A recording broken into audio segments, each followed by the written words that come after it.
Sekarang ni semua benda nak manis. Makanan manis, minuman manis, semuanya nak rasa manis sebagai satu nikmat.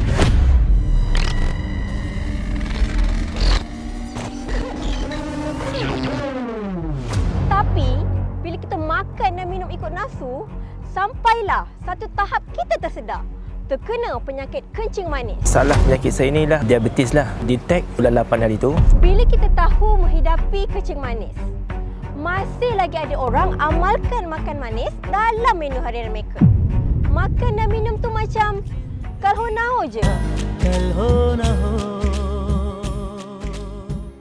Ibarat macam makan tiada hari esok. Dulu memang pagi Nescafe, tengah hari pun bantai Nescafe air kan, malam pun sekali lagi. Ada tiga cawan dah. Bagaimana perasaan Encik Junaidi bila mengetahui dirinya menghidapi kencing manis? Ini tak boleh ni, sampai saya jumpa doktor dah kata awak kena makan ubat ni. Bila dah makan ubat ni, kita dah start bergantung pada ubat lah.